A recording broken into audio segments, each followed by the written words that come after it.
Olha para este rosto por um instante. Um rapaz de apenas 21 anos. Um jovem que ainda tinha idade para cometer erros, aprender, crescer e sonhar. Mas naquele momento, enquanto segurava o troféu mais desejado do futebol europeu, gigantes do jogo observavam atrás dele. Jogadores que muitos consideravam imortais. Lendas que dominavam estádios inteiros. Homens como Raul, Thierry Henry, David Beckham e Zinedine Zidane. Todos eles estavam atrás daquele rapaz inglês vindo de Cheshire. E durante alguns meses, o mundo inteiro acreditou numa coisa.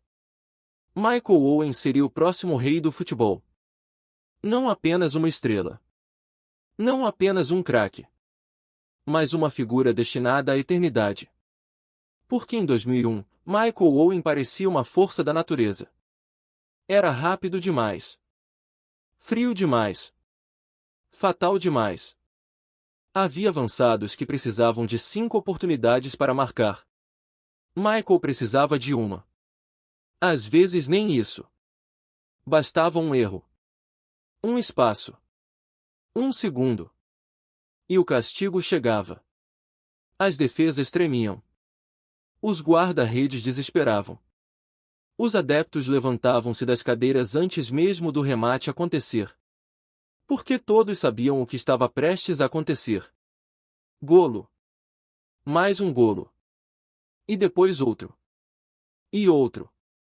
Era como se as leis da física simplesmente não se aplicassem a ele. Mas existe algo cruel no futebol. Algo que torna este desporto tão belo quanto brutal. O futebol não promete finais felizes. Não protege os seus heróis. Não recompensa necessariamente os mais talentosos. E por vezes, os mesmos deuses que elevam um jogador até ao topo do mundo são os mesmos que o derrubam sem aviso. O mais assustador nesta história não é a ascensão. É a queda. Porque poucos anos depois de conquistar o mundo, Michael Owen estaria sozinho. Sem clube. Sem propostas. Sem o brilho que um dia iluminou Inglaterra. Com os joelhos destruídos. Com músculos incapazes de responder. Com um corpo que envelheceu antes do tempo.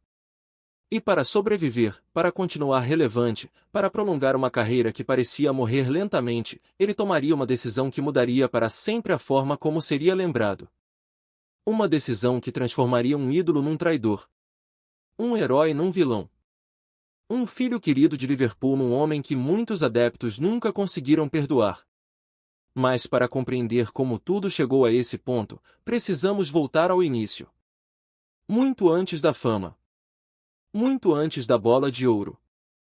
Muito antes dos milhões. Antes de Michael Owen ser Michael Owen. O futebol já fazia parte da sua vida. O seu pai, Terry Owen, tinha sido jogador profissional. Conhecia o jogo. Conhecia os sacrifícios. Conhecia a diferença entre talento e grandeza. E desde cedo percebeu que havia algo especial no filho. Algo raro. Algo impossível de ensinar. Instinto. Enquanto outras crianças aprendiam a chutar, Michael parecia nascer sabendo. Enquanto outros jovens procuravam o caminho para a baliza, ele já conhecia todos os atalhos. Os números tornaram-se absurdos rapidamente. Na escola, marcou 73 golos numa única temporada. 73. Um número tão ridículo que muitos simplesmente não acreditavam. O recorde anterior pertencia a Ian Rush. Uma lenda. E Michael destruiu-o. Treinadores adversários pediam documentos. Queriam confirmar a idade. Achavam impossível que aquele rapaz tivesse a mesma idade dos restantes. Parecia mais avançado. Mais rápido. Mais inteligente. Mais mortal.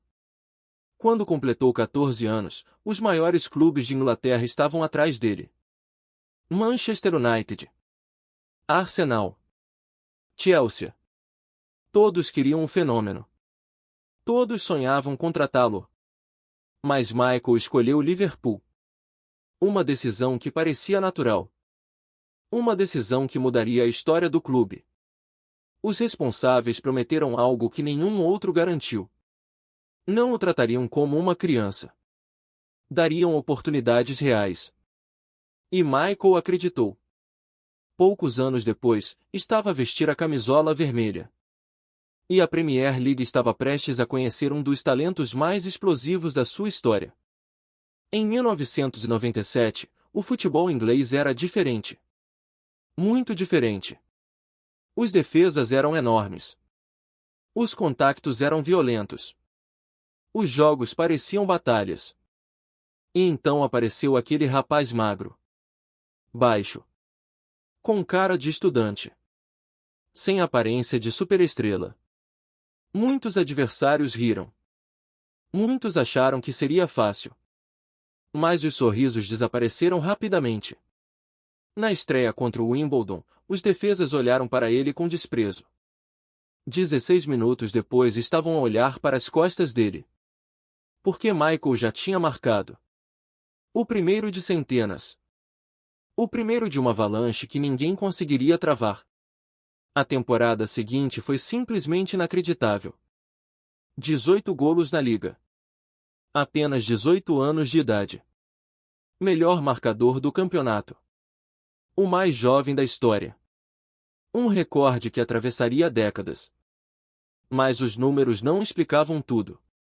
Porque a verdadeira arma de Michael Owen não era apenas a velocidade. Era a mente. Quando ficava cara a cara com o guarda-redes, não olhava para a bola. Observava os olhos do adversário. Esperava um movimento. Uma hesitação.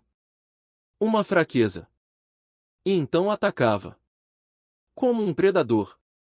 Como alguém que sabia exatamente quando a presa estava vulnerável. A Inglaterra inteira começou a exigir algo. Queriam vê-lo na seleção. Queriam vê-lo no maior palco do futebol mundial. Queriam vê-lo num campeonato do mundo. O treinador Glenn Hoddle hesitou. Sabia que o talento era real. Mas também sabia que a pressão podia destruir jovens carreiras. Ainda assim, chegou um momento em que ignorar Michael Owen era impossível. E assim, em 1998, o jovem avançado embarcou rumo ao Mundial de França. O mais jovem jogador da história inglesa num campeonato do mundo. Ele viajou como suplente. Sem imaginar que estava prestes a tornar-se uma das pessoas mais famosas do planeta. Primeiro veio um golo diante da Romênia. Depois alguns flashes de qualidade. Mas o verdadeiro momento estava guardado para mais tarde. Muito mais tarde. O adversário seria a Argentina. O cenário perfeito. A rivalidade perfeita. A pressão perfeita. E naquele dia, Michael Owen deixou de ser uma promessa. Transformou-se numa lenda. Quando David Beckham encontrou espaço e lançou uma bola magistral para as costas da defesa argentina, algo mágico aconteceu. Owen acelerou. Uma arrancada. Depois outra. O campo parecia pequeno demais para sua velocidade.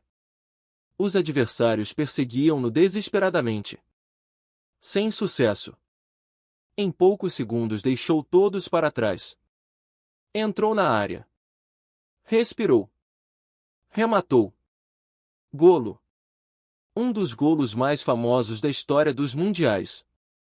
Um momento que ainda hoje é repetido em documentários, programas e debates futebolísticos. A Inglaterra acabaria eliminada. Mas Michael tinha vencido algo maior. Tinha conquistado o mundo. Quando regressou ao país, multidões esperavam por ele. Os patrocinadores faziam fila. As marcas disputavam a sua imagem. O jovem transformou-se numa superestrela global. Mas havia um problema que quase ninguém conseguia ver. Enquanto o mundo celebrava, o seu corpo começava lentamente a dar sinais de desgaste. Sinais que seriam ignorados. Sinais que mudariam tudo. E foi precisamente quando parecia imparável que surgiu o primeiro golpe verdadeiramente devastador. Um simples sprint. Uma corrida aparentemente normal. Nenhum choque. Nenhuma entrada violenta. Nenhum contato perigoso. Apenas um movimento. E depois a queda. Michael ficou no relvado. Imóvel. Com dor. Muita dor. Naquele instante ninguém imaginava que a carreira de um futuro vencedor da Bola de Ouro acabava de entrar numa luta que nunca mais terminaria. Uma luta contra o próprio corpo. Uma luta contra o destino. Uma luta que, anos mais tarde, transformaria o jogador mais promissor da Inglaterra numa das histórias mais trágicas da história do futebol moderno.